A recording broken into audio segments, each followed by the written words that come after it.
세우는 제자로 살아갑시다. 하나님의 나라를 세우는 제자로 살아갑시다. 전도구호 4개월의 기적.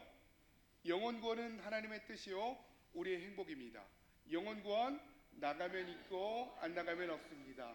영혼 구원 만나면 있고 안 만나면 없습니다. 영혼 구원 말하면 있고 말 안 하면 없습니다. 지난 목요일 날 전도를 이렇게 쭉 하고 있는데 저희 교회 꼭 오신다는 분이 있었어요. 전화번호를 예전에 받았었는데 전화를 드리면은 전화 안 받으시는 거죠. 근데 이제 그날 이제 전도를 좀 쉴까 하다가 전도를 나갔는데 그분하고 딱 마주친 거예요. 그분이 굉장히 당혹스러워 하시더라고요. 자, 그러면서 목사님 1월까지는 일을 해야 되고 2월부터는 꼭 나가도록 하겠습니다. 여전히 문제에 대한 답장은 없습니다. 그러나 뭔가 이제 그 조짐이 보입니다. 하나님께서 역사하시겠구나. 그런 조짐을 가지고 우리가 믿음을 가지고 하나님 앞에 한 걸음 한 걸음 나아가는 저와 여러분들이 되었으면 좋겠습니다. 수요 목장 예배가 지난주부터 시작되었습니다. 우리 주일 목장 누구죠? 우리 최정숙 집사님, 우리 성순이 권찰님, 아직 임명식을 안 했는데 오늘 좀 이따 할 건데 두 분은 우리 주일 목장, 우리 양정화 사모님과 함께 주일 목장을 하시면 되고요. 우리 문일로 권찰님, 좀 안 보이시는데 제가 이렇게 눈을 가끔 마주쳐야 돼요. 왜냐하면은 뭘 하고 있는지 모르기 때문에 옆으로 조금만 가주시고 한 걸음만 조금만 더. 그래야 제가 지금 손으로 뭘 하고 있는지 볼 수 있습니다. 그래서 우리가 목장을 하나님 앞에 온전히 올려드림으로 말미암아 이 목장 교회가 살아나고 교회 전체가 살아나는 그런 역사들을 우리가 함께 경험하기 원합니다. 여러분 새벽 예배 기억하시고 여러분 아침에 일어나는 거, 새벽에 일어나는 거 저는 힘들까요? 안 힘들까요? 한번 질문. 우리 문일로 권찰님 힘들까요? 안 힘들까요? 힘듭니다. 솔직히 힘들어요. 힘든데 하루 이틀 하다 보면은 저절로 한 4시 25분이면 눈이 탁 떠져요. 그러시죠? 맨날 그 시간에 출근하시니까, 그죠? 4시 25분 되면 딱 떠져요. 알람이 없어도. 그리고 간절한 마음이 나에게 있을 때 우리는 일어나게 됩니다. 눈을 떴을 때 생각하는 거예요. 물론 저는 이제 무조건 나와야 되지만 내가 잠이 더 소중한가? 아니면 하나님이 더 소중한가? 내가 지금 기도해야 되는가? 아니면 기도할 필요가 별로 없는가? 생각하시고 교회에 나와서 함께 기도하시면 감사하겠습니다. 여러분 두 번째 광고는요, 부담스러워하지 마시고 여러분 마음 가운데 교회 청소를 동참하고 싶은 분이 있다면 매주 금요기도 후에 교회 청소가 있습니다. 여러분 동참해 주시고 함께 해주시면 감사하겠습니다. 우리 상설 사랑 나눔 마켓을 하고 있는데요, 매주마다 오십니다. 꼭 필요한 사람들이 그 물건을 가져갈 수 있도록 여러분 기도해 주시고 사랑의 선순환이 계속해서 이루어질 수 있도록 여러분 함께 동참해 주시면 감사하겠습니다. 오늘 하나님 말씀을 같이 보겠습니다. 오늘 하나님 말씀은 사무엘하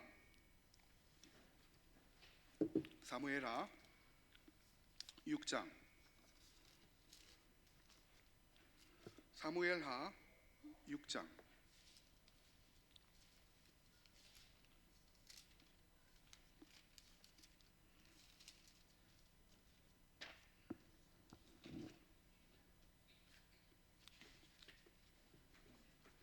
여러분 혹시 기억하십니까? 지난 우리가 10월 달인가 12월 달에 제가 에베소서를 교회론에 대해서 에베소서를 여러분들과 나누기 시작했습니다.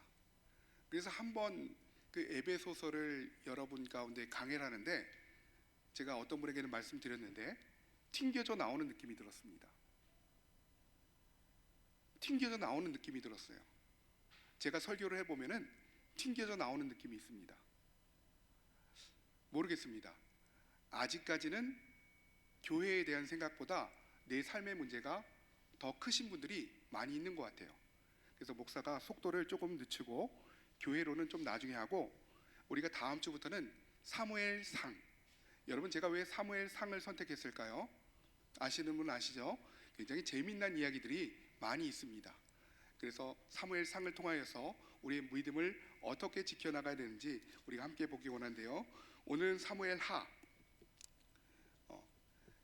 제가 여기저기 설교를 이렇게 해보니까 단점이 뭐냐면은 제 생각이 들어가는 거예요. 내가 지금 성도들에게 하고 싶은 그 생각들이 들어갑니다. 근데 한 장 한 장 할 때는 하나님의 생각이 들어가죠. 내 생각을 주입하고 싶어도 사실은 그것이 굉장히 힘듭니다. 오늘 본문하고 그것이 맞아야 되기 때문이죠. 오늘 사무엘하 6장 1절부터 15절까지 말씀, 사무엘하 6장 1절부터 15절까지의 말씀 우리가 함께 보도록 하겠습니다. 제가 먼저 읽겠습니다. 다윗이 이스라엘에서 뽑은 무리 3만 명을 다시 모으고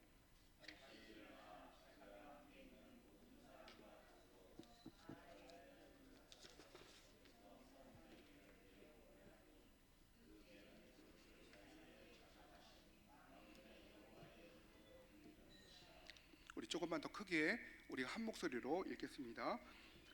그들이 하나님의 궤를 새 수레에 싣고 산에 있는 아비나답의 집에서 나오는데 아비나답의 아들 우사와 아요가 그 새 수레를 모니라.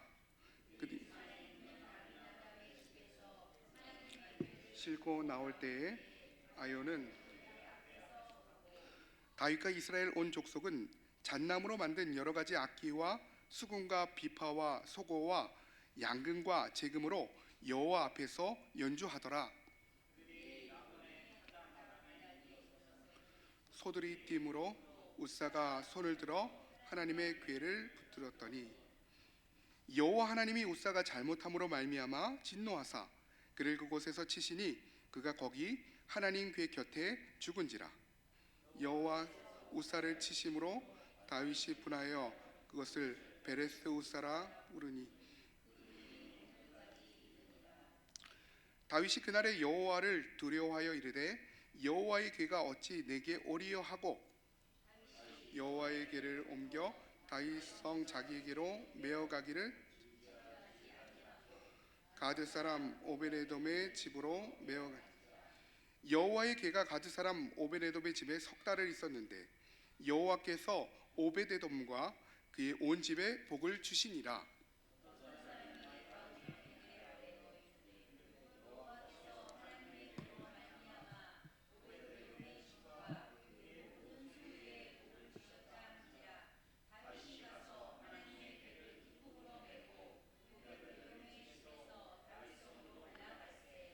여호와의 궤를 맨 사람들이 6걸음으로 가매 다윗이 소와 살찐 송아지로 제사를 드리고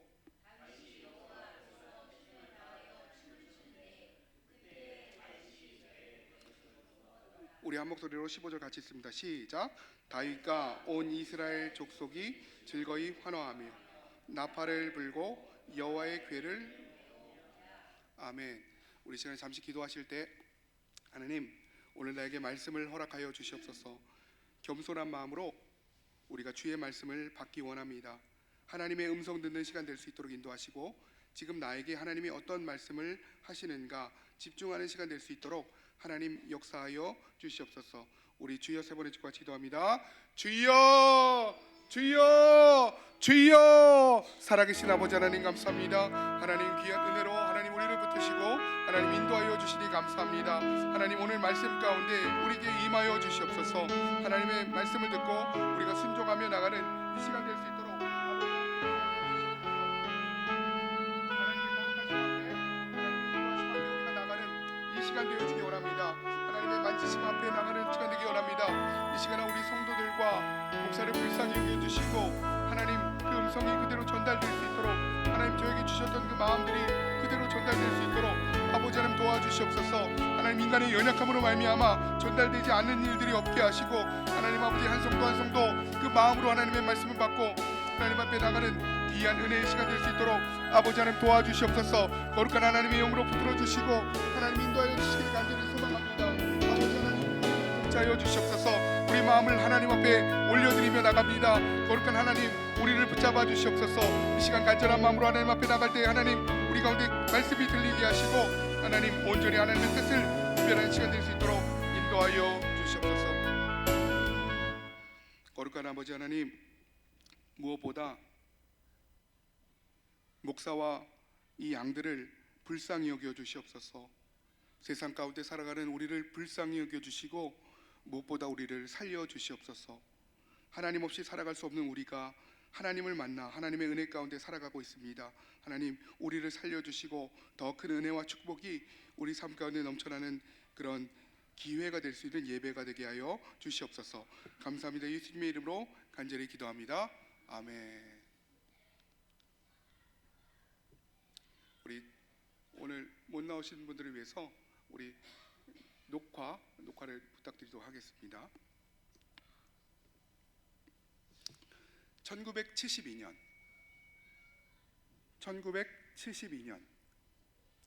1972년에 이 괌이라는 곳에 밀림에 한 괴물이 살고 있다라는 그런 소문이 돌기 시작합니다. 괴물이 돌아다니고 있는 거예요. 이 괴물은요, 주민들의 옷이나 음식을 훔쳐갑니다. 이 주민들의 음식이나 옷을 도둑 맞는 일이 잦아지자 이 주민들이 신고하게 되었습니다. 그리고 수색 중에 한 사람을 발견하게 됩니다. 다행히도 귀신이 아니었던 거죠.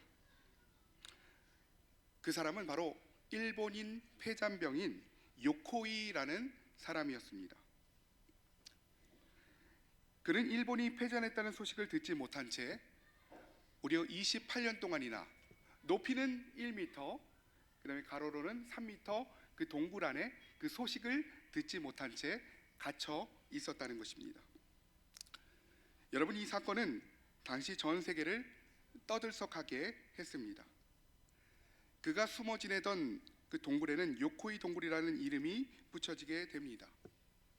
여러분, 만약에 종전 직후에 누군가로부터 전쟁이 끝났다라는 소식을 듣게 되었다면 어떻게 되었을까요? 그는 조금 더 일찍 고국인 일본으로 돌아갈 수 있었을 것입니다.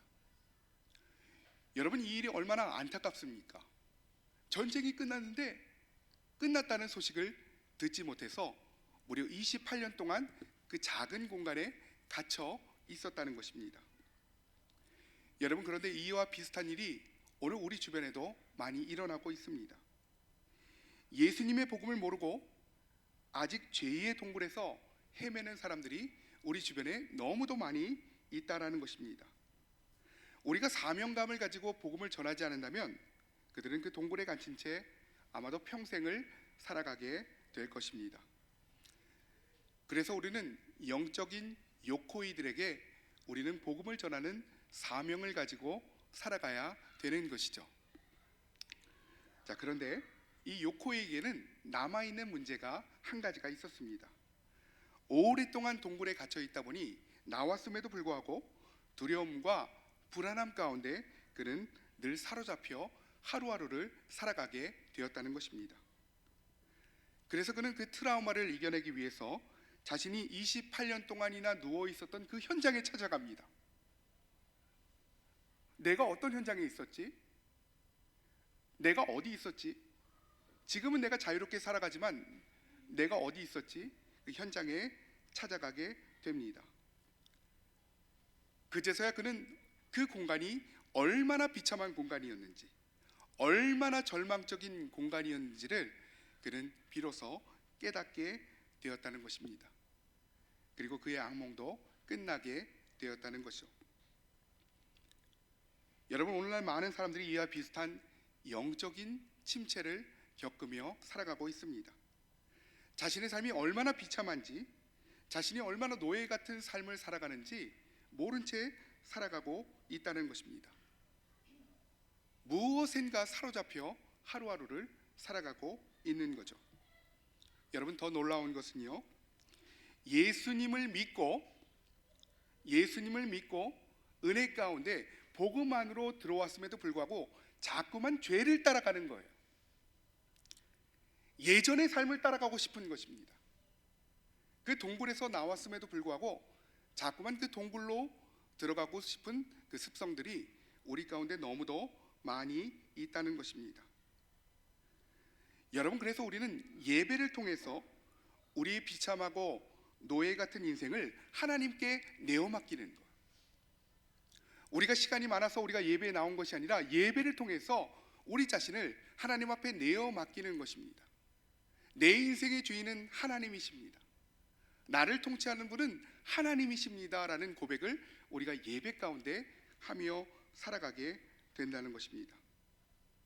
나를 위해서 십자가에서 죽으시고 부활하신 그 예수님의 능력을 우리가 체험하는 시간이 바로 오늘 이 예배 시간이라는 것입니다. 오늘 예배 가운데 저와 여러분들은 이러한 은혜를 함께 누리시기를 다시 한번 주님의 이름으로 축원합니다. 오늘 본문으로 한번 들어가 보도록 하겠습니다. 통일 이스라엘의 왕이 되었던 다윗은 5장에서 바로 전장인 5장에서 두 번에 걸친 블레셋과의 전쟁에서 승리를 거두게 됩니다. 이전의 왕들은 계속 패배했었는데 승리를 거두게 되었던 것입니다. 그래서 나라의 주권을 회복하고 또 예루살렘을 정복하여서 통일 이스라엘의 수도로 삼게 됩니다. 그래서 정치적으로 군사적으로 안정된 기반을 확립하게 되었던 것입니다. 이제 다윗은 엘리 제사장 때 아벡 전투에서 빼앗겼던 그 법궤를 이제는 찾아오고 싶은 마음이 마음 가운데 들게 된 것이죠. 정치적으로 종교적으로 안정이 되다 보니까 이 법궤를 다시 찾아오고 싶은 그 마음들이 이제는 들게 되었던 것입니다. 그 법궤는요, 오랜 기간 동안 블레셋에 빼앗겼다가 블레셋에서 반환돼서 기럇 여아림이라는 곳에 70년이라는 기간 동안 방치되어 그 법궤였던 것입니다. 이것을 바로 다윗성으로 옮기려는 행동을 지금 하고 있다는 것입니다. 여러분, 다윗이 이렇게 한 이유가 무엇입니까? 그냥 안 해도 됨에도 불구하고 이렇게 한 이유가 있다는 거죠. 내가 이 나라를 통치함에 있어서 내 힘으로 하는 것이 아니라, 내 능력으로 살아가는 것이 아니라, 내가 충분히 능력이 있음에도 불구하고 하나님이 이 나라를 통치하여 주시옵소서. 내가 돈이 있음에도 불구하고 이 돈을 내 마음대로 쓰는 것이 아니라 하나님이 행하여 주시옵소서. 이런 믿음을 가지고 다윗은 지금 본문에 법궤를 옮기는 그 행동을 하고 있다는 것입니다. 참 좋은 의도에서 시작을 하고 있습니다. 오늘 본문 1절을 보면은 이렇게 나와 있습니다. 다윗이 이스라엘에서 뽑은 무리 3만 명을 다시 모으고. 여러분, 여기서 우리가 살펴봐야 되는 단어는 다시라는 단어입니다. 왜 다시라고 기록되어 있을까요? 여러분, 5장에서는요 블레셋과의 전쟁에서 승리한 내용들이 담겨져 있습니다. 그리고 6장에서 그때 싸운 그 사람들을 다시 어떠한 목적을 가지고 불러내고 있다는 것입니다. 어떤 목적을 가지고 불러냈을까요? 지금 법궤가 있는 기럇 여아림은 블레셋과의 접경 지역에 있었습니다. 여러분, 오늘 본문에는 바알엘 유다로 나오죠. 바알엘 유다 혹은 기럇 여아림은 블레셋과의 접경 지역에 있었습니다. 그래서 혹시 모를 전쟁에 대비해서 그렇게 하였다라고 얘기하는 사람들도 있고요. 또 어떤 사람들은 백성들의 관심을 고조시키기 위해서 지금 어떤 정치적인 이슈를 터뜨리고 있는 것입니다. 백성들의 관심을 고조시키기 위해서 많은 사람들을 지금 동원하고 있는 그 다윗의 모습이다라고 그렇게 얘기하는 분들도 있습니다. 자, 우리 그것은 여러분의 판단에 맡기고 오늘 본문의 상황으로 들어보면 오늘 본문의 상황은 어떤 상황입니까? 왕이 상황을 주도하고 온 백성의 지지를 얻어서 대표가 앞장을 서고 법궤를 옮길 새 수레를 지금 만들어진 상황입니다. 여러분, 또한 악대가 준비되어서 법궤 앞에서 온갖 악기들이 연주되고 있는 그런 상황이었다는 것입니다. 여러분, 이것이 무엇을 얘기합니까? 지금 다윗은요 자신이 준비할 수 있는 모든 것들은 다 준비하였던 것입니다. 내가 준비할 수 있는 모든 것들을 다윗이 다 준비를 마친 상황입니다. 여러분, 질문 하나 할게요. 여러분이 인생을 살아갈 때 모든 준비를 다 마쳤다고 해서 그것이 반드시 성공합니까? 성공합니까? 아니죠. 우리가 인생을 살다 보면 내가 완벽하게 준비했을지라도 실패로 이어지는 일들이 분명히 있다라는 것입니다. 지금 다윗의 상황이 그랬다는 거예요. 여러분, 여기서 성경이 우리에게 말해주는 지혜는 무엇입니까? 우리가 행하는 모든 인간적인 수단과 방법들은 결국 실패로 이어질 수 있다라는 것입니다. 중요한 것은요, 하나님의 방법대로 하지 않으면, 여러분 집중하세요. 어떤 일이든지 하나님의 방법대로 하지 않으면 그것은 바로 준비 부족이다. 내가 어떤 일을 계획함에 있어서 하나님의 방법대로 하지 않으면 그것은 바로 준비 부족이다 라는 것들을 보여주고 있는 것입니다. 오늘 말씀해 보면 다윗이 블레셋 가운데 있었던 하나님의 법궤를 지금 옮기고 있는 과정입니다. 여러분, 이 법궤는요, 하나님의 임재를 상징하는 것입니다. 그래서 이스라엘 백성들이 전쟁을 나갈 때나 위기 가운데 있을 때 승리의 근거가 되어주는 것이 바로 이 법궤였다라고 그렇게 말하고 있는 것입니다. 또는 언약궤라고도 그렇게 얘기하죠. 이스라엘 백성들이 오랜 기간 동안 광야에서 유리할 때에도 이 법궤는 거룩한 성막에 보관된 채 이 12지파가 이 성막을 감싸고 진을 치게 됩니다. 굉장히 귀중한 것이 바로 법궤였던 거죠. 여러분, 그런데요, 이 귀중한 법궤가 굉장히 소중한 것임에도 불구하고 엘리 제사장 때 블레셋 사람들에게 빼앗기게 됩니다. 블레셋 사람들이 보기에 그것이 좋아 보였던 거죠. 우리가 법궤를 가져가면 더 이상 그들이 힘을 쓸 수 없겠다라고 그렇게 생각을 했던 것입니다. 그래서 블레셋 사람들은요, 이 법궤를 가져가서 그들의 신인 다곤 신상 앞에다가 세워두게 되었던 것입니다. 그런데요, 놀라운 일이 벌어지게 됩니다. 아침에 일어나 보니까 어떤 일이 벌어집니까? 다곤 신상이 무너져 있는 거예요. 다곤 신상 앞에 법궤를 놓아뒀는데 다곤 신상이 무너지게 되었던 것입니다. 사무엘상 5장을 보니까 이 광경에 대해서 이렇게 얘기합니다. 얼굴이 땅에 닿았다. 얼굴이 땅에 닿았다. 목이 잘린 채 얼굴이 땅에 닿았고 머리와 두 손목은 끊어져서 문지방에 걸쳐져 있었다. 이 다곤의 몸뚱이만 남게 된 것입니다. 여러분, 지금 다윗 가운데 또한 이 블레셋 가운데 하나님께서 역사하는 것들을 우리가 보게 된다는 것입니다. 이 블레셋은 지금 두려워하기 시작합니다. 큰일 났다라고 생각을 하기 시작한 거죠. 그들은 하나님의 법궤를 돌려줘야 되겠다라는 생각을 결심을 하게 되었던 것입니다. 그리고 바로 오늘 본문에 나오는 아비나답이라는 사람의 집에 위치한 기럇 여아림에 이 법궤를 놔두게 되었던 것입니다. 이 법궤가 얼마나 오랫동안 이곳에 있었을까에 대해서 많은 사람들이 논쟁을 합니다. 여러분, 집에 가서 한번 찾아보세요. 사무엘상 7장 2절에 보면 이렇게 나와 있습니다.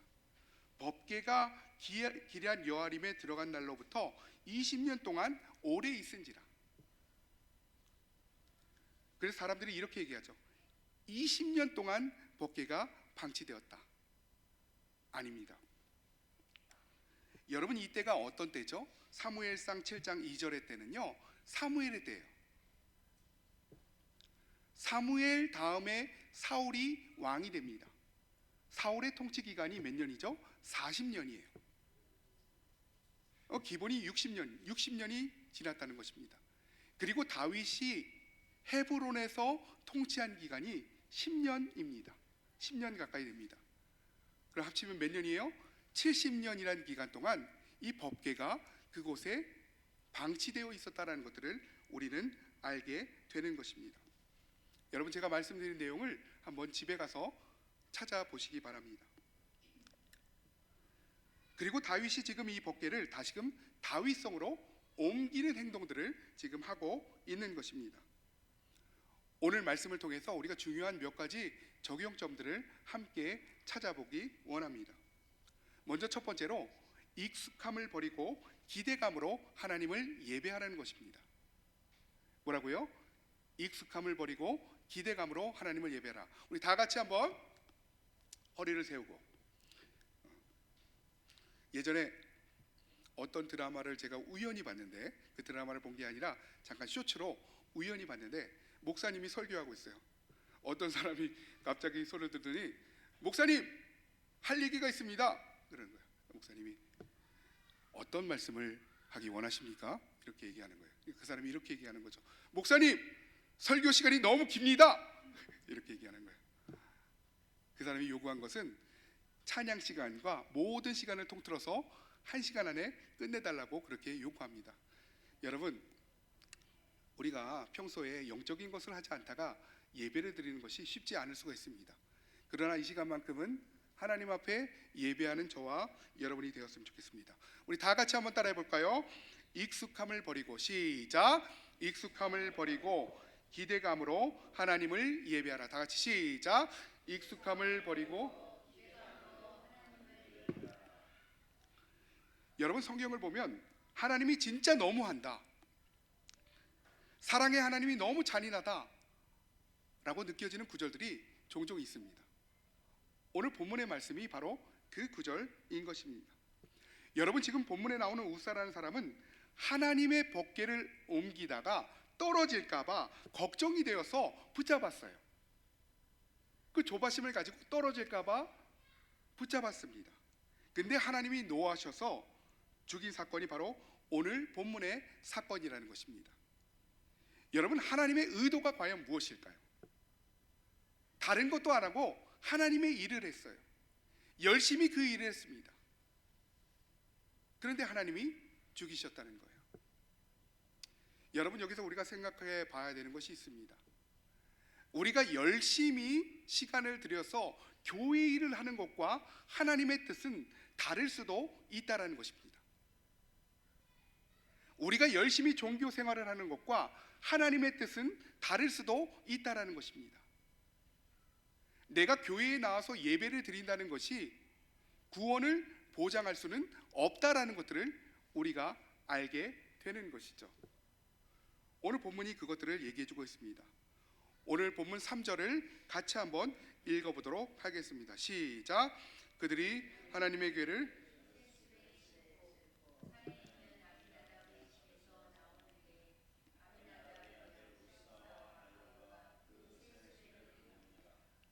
지금 하나님의 법궤를 옮기고 있는데 어떻게 옮기고 있습니까? 새 수레에 싣고 옮기고 있다. 얼마나 좋습니까?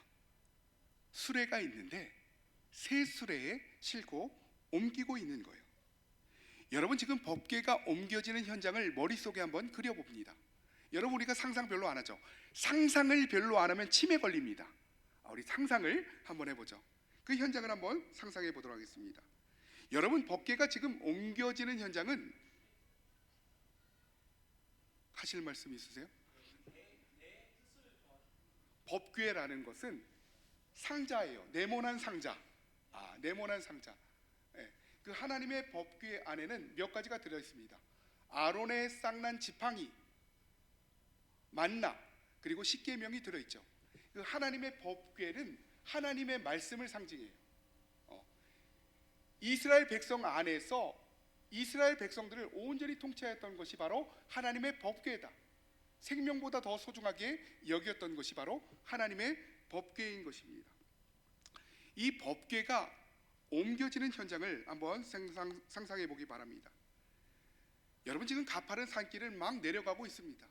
그리고 아효는 지금 소를 몰고 있고 우사는 법궤를 실은 수레 옆에서 법궤가 떨어질까봐 조바심을 내면서 따라가고 있다는 것입니다. 여러분, 그런데 원래 하나님의 법궤는 어떻게 옮깁니까? 하나님의 법궤를 옮기는 방법은 고핫 자손, 레위 지파 중에서도 고핫 자손이란 사람들이 어깨에 메고 옮겨야 된다라고 율법에 나와 있습니다. 너희가 법궤를 옮길 때에는 고핫 자손, 레위 지파 중에서도 고핫 자손이 어깨에 메고 법궤를 옮겨야 된다라고 그렇게 기록되고 있다는 것입니다. 다윗이 그것을 몰랐을까요? 여러분, 다윗이 그것을 몰랐을까요?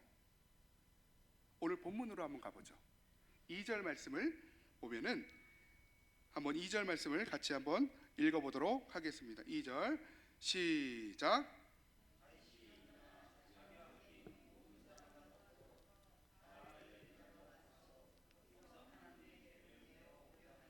다윗이 어떻게 하라고 하고 있어요? 하나님의 법궤를 메어오려 하고 있었다. 하나님의 법궤를 메어오려 하고 있었다. 원칙대로, 율법대로 메어오려 하고 있었다라고 그렇게 얘기하고 있는 것입니다. 그런데 2절과 3절에 괴리가 있는 것입니다. 다윗이 처음에는 이 법궤를 메어오려 했지만 현장의 책임자가 누굽니까? 바로 우사와 아요였던 거죠. 이 우사와 아요의 집에는 70년이라는 시간 동안 이 법궤가 있었던 거예요. 만약에 여러분의 집에 어떤 물건이 70년 동안 있다면 그것은 거의 내 책임이죠. 나는 그것의 전문가가 되게 됩니다. 오늘 다윗은요, 하나님의 말씀을 따르지 않고 율법을 따르지 않고 이 전문가의 말을 따르는 모습을 보이고 있다는 것입니다. 70년이라는 시간 동안 법궤를 관리한 그들의 판단에 따라서 지금 법궤를 옮기고 있는 것입니다. 여러분, 한번 집중해 보시죠. 과연 이 얘기가 나에게 어떤 의미가 있을까? 우리가 인생을 살아가면서요, 가장 조심해야 되는 것은 바로 경험치입니다. 인생을 살아가면 살아갈수록, 저보다 인생을 많이 사셨잖아요. 대부분이. 우리에게는 많은 경험치가 쌓이게 된다는 것입니다. 굳이 하나님께 물어보지 않아도 내가 내 인생을 살아갈 수가 있다라는 거예요. 나에게 그저 돈이 없을 뿐이지 인생을 살아갈 수가 있다는 것입니다. 하나님의 말씀을 따라가지 않고, 하나님의 명령을 따라가지 않고 사람을 따라갑니다. 전문가를 따라가죠. 내 인생의 경험을 따라갑니다. 하나님의 음성을 따라가지 않고 사람의 말을 따라가고 있는 그 다윗의 모습과 우리의 모습은 너무도 닮아 있다는 것입니다. 여러분, 그런데 우리 인생의 경험치와 노하우는 하나님과 연결되어 있을 때만 가치가 있는 것입니다. 내 인생의 경험, 그 노하우가 하나님과 연결되어 있지 않을 때 교만으로 반드시 이어지게 되어 있다는 것이죠. 오늘 다윗이 처음에 실패한 이유가 바로 그 이유였습니다.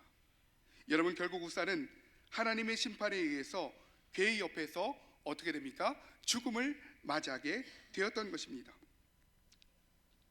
우리가 언뜻 생각하기에 하나님이 너무하신다라고 생각할 수 있습니다. 그런데 여러분, 여기서 중요한 것은요, 손을 댄 것이 중요한 것이 아니라 지금 이 일을 하고 있는 다윗과 우사의 마음이 너무도 중요하다는 것입니다. 70년이라는 기간 동안 내 집에 있었던 거예요. 내가 관리했던 물건이며, 내가 전문가요, 내가 하고 싶은 대로, 내 뜻대로, 내 경험치대로 하고 싶은 마음이 오늘 우사와 아요 가운데 있었다는 것입니다. 늘 보던 물건이었기에 편한 마음으로 그렇게 행동을 하고 있었던 것입니다. 여러분, 지금 우사와 아요는 하나님을 경외하는 마음이 없었던 것입니다. 하나님의 말씀을 따라가면서 하나님을 경외하고자 하는 마음들이 그 마음 가운데 없었다라고 그렇게 얘기할 수 있는 것입니다. 여러분, 우사에게는 하나님의 임재, 하나님이 함께한다는 그 법궤는 너무도 평범한 일상 중에 하나였던 것입니다. 마치 오늘날 우리처럼, 우리가 예배를 대하는 것처럼 너무도 평범한 일상 중에 하나였던 거예요. 그냥 일주일에 한번 모여서 우리가 예배를 드리는 것, 너무도 평범한 일상이었다는 것입니다. 메시지 성경을 쓴 유진 피터스는 이렇게 얘기합니다. 우사는 손을 대서 죽은 것이 아니라 그 마음 가운데 하나님을 경외하는 마음이 없을 때 그는 이미 서서히 죽어가고 있었다. 하나님을 경외하는 마음이 없을 때 서서히 죽어가고 있었다. 오늘 우리가 이 예배를 그냥 일상 중에 하나로 판단하면서 그저 의미 없이 보낼 때 우리의 영혼은 서서히 죽어가고 있는 것입니다. 여러분, 이런 우사의 모습은 우리 예배 가운데서도 동일하게 반복되고 있습니다. 하나님을 향한 기대감, 내 예배를 받아주신다는 그 기대감으로 하나님 앞에 나가는 것이 아니라 일주일에 한 번 그냥 시간을 때우는 것, 아니면 종교적인 안정감 때문에 그렇게 나오는 것, 익숙함을 가지고 그냥 매주 한 번 드리는 예배는 하나님이 받으시는 예배가 아니다라는 것들을 우리가 알고 있습니다. 여러분, 우리의 예배에 대한 태도들을 한번 이 시간 점검해 보기 원합니다. 여러분 스스로에게 한번 질문해 보시죠. 자꾸 제일 편하니까 우리 문권찰님만 질문하게 되는데, 오늘 예배에 오기 전에 하나님을 향한 기대감이 있었습니까? 하나님을 향한 기대감이 있었는가? 이 예배를 드림에 있어서 하나님을 향한 기대감이 있었는가? 하나님을 경외하는 마음이 있었는가? 내 인생의 주인은 하나님이십니다. 내 인생을 통치하는 분은 하나님이십니다. 이 하나님을 경외하는 마음이 없으니까 어떻게 합니까? 우리 맨날 지각하죠. 어떻게 합니까? 예배 때 와서 우리가 하는 행동이 뭐죠? 인사예요. 죄송합니다. 잘 하시는 분들도 있습니다. 예배 때 와서 하나님 앞에 먼저 기도하지 않고 인사합니다. 여러분, 성도의 교제도요, 크게 보면은 예배 하나입니다. 그러나 그것이 중심이 될 때 모든 것들이 무너지게 됨을 우리가 반드시 깨달아야 한다는 것입니다. 하나님을 경외하지 못한 우사의 행동을 우리가 지금 오늘 우리의 예배 가운데 반복하고 있다는 것입니다. 내가 하나님을 만난다면, 내 인생을 드린 하나님을 만난다면, 하나님을 경외하기 원한다면, 하나님을 경험하기 원한다면 우린 간절한 마음으로 예배 가운데 나오게 된다는 것입니다. 여러분, 두 번째, 나를 향한 하나님의 말씀을 인정하라는 것입니다. 뭐라고요? 나를 향한 하나님의 말씀을 인정하라. 여러분, 설교할 때 목사는요, 나를 통해서 하나님이 말씀하신다는 확신이 없으면 절대로 할 수가 없습니다.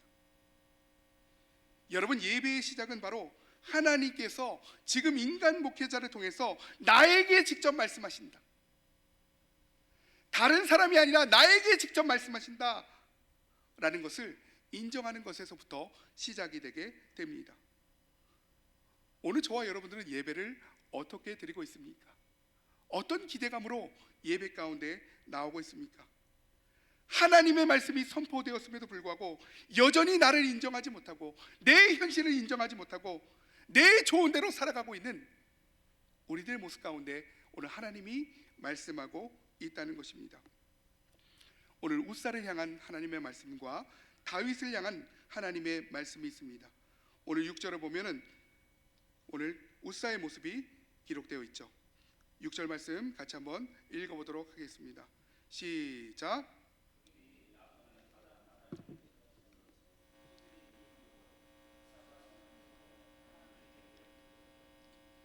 여러분, 지금 6절을 가만히 보면요, 하나님께서 우사에게 사인을 주십니다.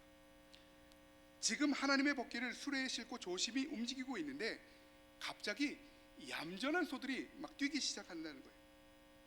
여러분, 이것이 의미하는 바가 무엇입니까? 바로 하나님이 우사에게 이 방법이 아니야, 내가 원하는 것은 이 방법이 아니다, 너는 최선을 다해서 예배한다고 하지만 이 방법이 아니다, 내가 원하는 것은 이 방법이 아니다라고 그렇게 경고하고 있다는 것입니다. 그런데 우사는 이러한 하나님의 말씀을 인정하지 않고 습관적으로 기대감 없이 하나님의 법궤에 손을 대고 있다는 것입니다.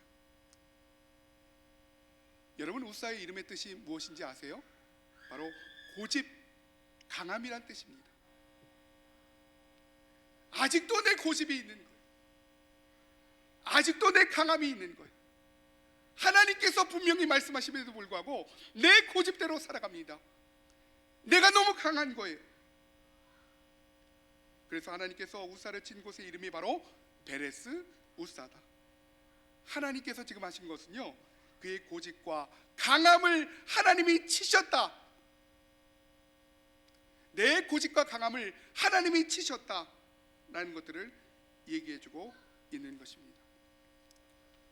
오늘 여러분의 인생 가운데 일어나야 되지, 일어나지 말아야 될 일들이 일어나고 있다면 그것은 하나님께서 여러분들을 만나기 위한 강력한 사인인 것입니다. 제발 내 말 좀 들어. 네 마음대로 인생을 살아가는 것이 아니라 내가 너에게 준 말씀을 가지고 인생을 살아가는 것이다. 하나님이 지금 우리 가운데 그렇게 얘기하고 있는 것입니다. 여러분, 지금 우리에게 필요한 것은 나를 향한 하나님의 뜻을 인정하는 것입니다. 매 주일 가운데 선포되는 그 말씀을 통하여서, 매일 묵상하는 말씀을 통하여서 나에게 말씀하시는 그 하나님의 말씀을 받고 살아가는 것, 현실에 갇혀 살아가는 것이 아니라 하나님을 보고 살아가는 것, 세상에 대해서 눈을 감고 하나님에 대해서 눈을 뜨며 살아가는 것, 이것이 바로 오늘 하나님이 우리 가운데 말씀하시는 것입니다.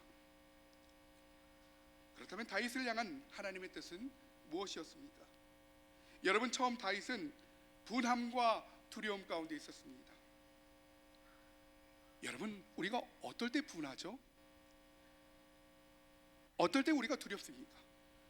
내가 최선을 다해서 살아갔는데 그것이 되지 않을 때, 내가 최선을 다해서 했는데 그것이 망하게 됐을 때, 이 분함과 두려움 가운데 있던 다윗을 보게 됩니다. 오늘 다윗을 향한 하나님의 뜻은 무엇입니까? 이스라엘을 형식적으로 네가 통치하는 것이 아니라 하나님을 마음에 두고 이 법궤를 중심에 두고 그 백성들을 통치하는 것이 바로 나의 뜻이다. 형식적으로 통치하지 말고 마음으로 하나님을 섬기며 백성들을 통치하라. 오늘 그것이 바로 하나님의 뜻이었던 것입니다. 오늘 저와 여러분들은요, 하나님이 나에게 주시는 음성, 하나님이 여러분에게 주시는 음성을 가지고 일주일을 살아가시기를 다시 한번 주님의 이름으로 당부드립니다. 그래서 우리가 매일 묵상하는 거예요. 제가 여러분들에게 돈을 주고 산 큐티책을 드리는 이유는 책장 안에 그냥 꽂아놓고 모셔둬라가 아니라, 여러분 저를 봐보시죠. 큐티책이 법궤가 아니잖아요. 오랜 기간 동안 책장에 놓고 보관하는 것이 아니라 매일 꺼내서 하나님의 말씀을 대하는 것입니다. 신기하게도 그 말씀이 나에게 적용이 됩니다. 그 말씀을 가지고 살아가는 거예요. 그 말씀을 가지고 하루를 이겨내는 것입니다. 하나님 나를 도와주시옵소서, 하나님 나에게 말씀하여 주시옵소서 라고 기도함에도 불구하고 우리는 말씀을 보지 않습니다. 그 말씀을 가지고 살아가시기를 다시 한번 주님의 이름으로 당부드립니다. 여러분, 세 번째 마지막은 예배를 통해서 우리의 관점이 변화되게 된다는 것입니다. 예배를 통하여서, 예배 전에는 내가 세상을 집중하였는데, 세상을 바라봤는데 실패에 집중하였는데, 예배를 통해서 승리에 집중하게 되고 하나님께 집중하게 되고 세상에 대해서 눈을 감게 되고 하나님을 바라보게 되었다는 것을 얘기하고 있는 것입니다. 오늘 다윗의 삶이 그랬습니다. 오늘 12절 말씀을 같이 한번 읽어보도록 하겠습니다. 12절 시작.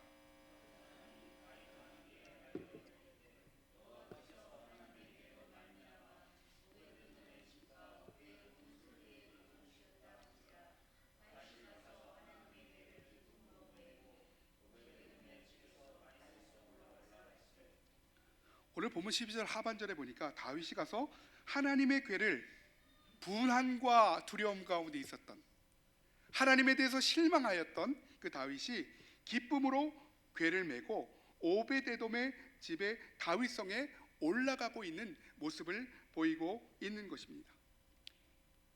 여러분, 예배는 하나님과의 만남입니다. 하나님과 교제하는 시간이에요. 예배는 내가 억지로 끌려와서 있는 것이 아니라 하나님과 교제하는 시간입니다. 내 답답한 마음을 하나님께 토로하는 시간이에요.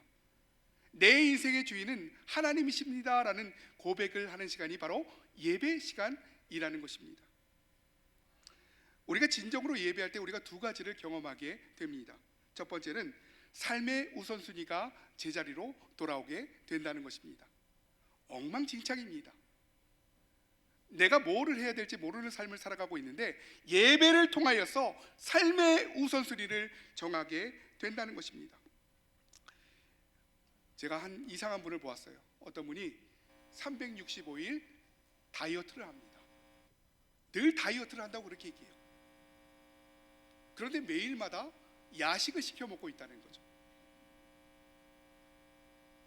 내가 뭘 해야 되는지, 내가 무엇에 집중을 해야 되는지 깨닫지 못하고 살아가고 있는 것이 바로 우리들의 삶의 현장인 것입니다. 나는 그렇게 하고 싶어요. 내 뜻대로 되지 않아서 그렇게 하다가 내 마음대로 하다가 살아가는 것이 바로 우리 인생인데, 예배를 통해서 그것들이 회복되게 된다는 것입니다. 여러분, 두 번째는요, 예배 가운데 우리의 관점이 변화되게 된다. 예배를 통해서 하나님을 만나게 될 때, 예배를 통해서 하나님의 영이 임하게 될 때, 예배를 통해서 하나님을 온전한 주인으로 여기고 살아갈 때 우리 관점이 변화되게 되죠. 세상을 바라보다가 세상에 대해서 눈을 감고 하나님을 바라봤더니 내가 살아갈 길이 보이더라는 것입니다. 오늘 본문에 나오는 아비나답의 집에서 법궤를 옮기던 우사와 아요에게도 법궤는 별로 안전한 물건은 아니었습니다.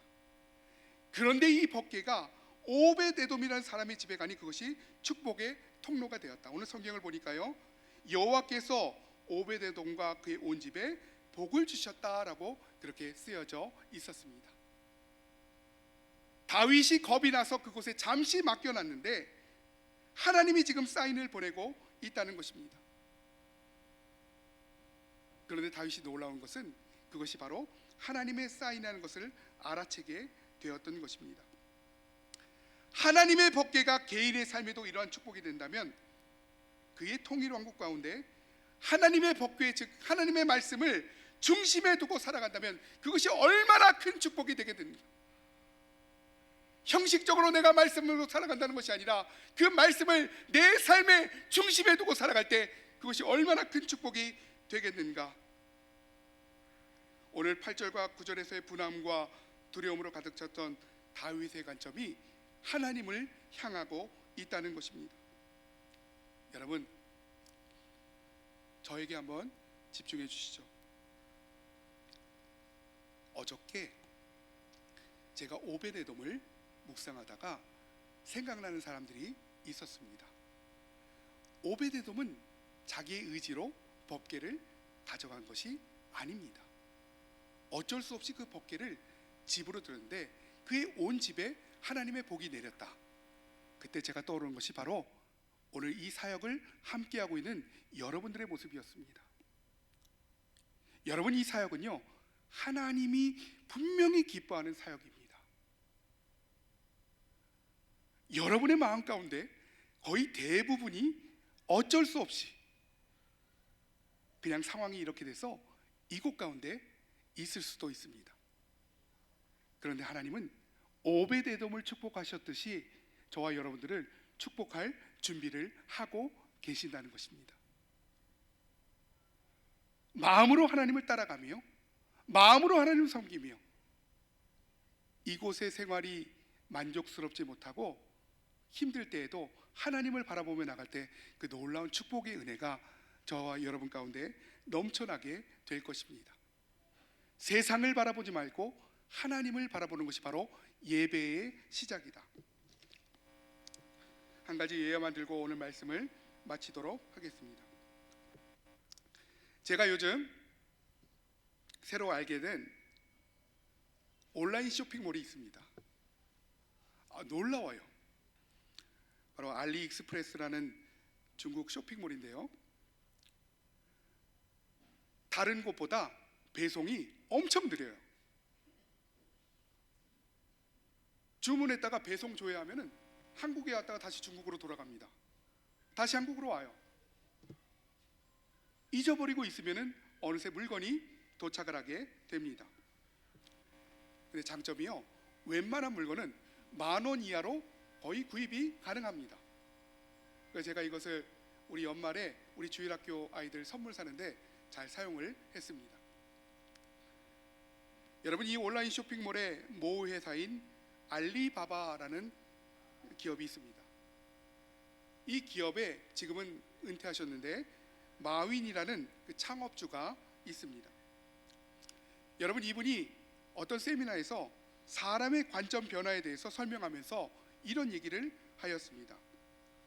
어떤 회사에서 직원을 뽑는데 최종적으로 3명을 선발하였다는 것입니다. 최종적으로 3명을 선발했습니다. 그리고 이 세 사람에게 빚을 나눠주면서 이 빚을 팔아라라고 그렇게 얘기를 했던 거죠. 단 대신 이 빚을 팔아야 되는 대상이 스님들이었던 것입니다.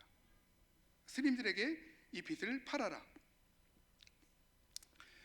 여러분, 스님에게 빚을 파는 일이 쉬운 일인가요? 어려운 일인가요? 일단 스님들은 머리가 없잖아요. 어려운 일이겠죠. 그 빚을 팔아라 라고 그렇게 이야기합니다. 그런데 이 세 사람이 기발한 아이디어로 빚을 팔고 돌아다닙니다. 첫 번째 A라는 사람은 빚을 1개를 팔았습니다. 우연히 어느 절에 들어갔는데 동자승이 머리가 너무 간지러워서 긁고 있는 거예요. 그래서 이 동자승에게 빚을 1개 팔았다는 것입니다. 두 번째 B라는 사람은 빚을 10개를 팔게 됩니다. 이 사람이 빚을 들고 가만히 살펴보니까 스님은 머리카락이 없는데 절에 오는 사람들은 머리카락이 있는 것입니다. 그래서 그 절의 주지 스님을 찾아가서 고객 서비스 차원에서 절의 입구에다가 빚을 놔둬라. 그래서 10개를 팔게 되었다는 것입니다. 그런데 마지막 C라는 사람은 빚을 몇 개를 팔게 되냐면 1000개를 팔게 되었다는 것입니다. 막 자랑하는 거예요. 이 사람이 어떻게 빚을 팔았냐면 절마다 찾아다니면서 이 빚에는 굉장히 좋은 기운이 있다, 굉장히 좋은 기운이 있고 신의 가호가 있다라고 그렇게 얘기를 했다는 것입니다. 여러분, 사람들이 절을 왜 찾아가죠? 개인의 고행을 위해서 절을 찾아가는 사람은 별로 없습니다. 대부분의 자기 인생이 잘 되기 위해서 절을 찾아가는 거죠. 그래서 이 사람은 이것에 착안해서 빚을 1000개나 팔게 되었다라고 그렇게 이야기를 합니다. 사람이 관점을 변화시켰더니 자그마치 1000개의 빚을 팔게 되었다는 것입니다. 우리가 세상을 바라볼 때는 암흑 가운데 있지만 우리가 세상에 대해서 눈을 감고 하나님에 대해서 눈을 뜨게 된다면 놀라운 일들이 우리 가운데 펼쳐지게 된다는 것입니다. 여러분, 본문의 다윗은 하나님께로 인생의 관점을 변화시켰던 사람입니다. 그는 단 한 번의 인생의 실패에 주목했던 것이 아니라 왜 지금 이런 일이 일어나고 있는가, 왜 내 삶이 이렇게 되었는가, 하나님 앞에 분석하고 예배를 통해서 믿음을 꿈꾸게 되었다는 것입니다. 오늘 저와 여러분의 삶을 보면요, 굉장히 연약합니다. 오늘 결단했다가 내일 넘어지는 삶을 살아가고 있는 것입니다. 그래서 우리는 날마다 이렇게 고백하는 거죠. 주님, 우리는 연약합니다. 우리는 부족합니다. 그래서 하나님의 은혜가 필요합니다. 나를 만져주시옵소서. 우리 이 고백으로 하나님 앞에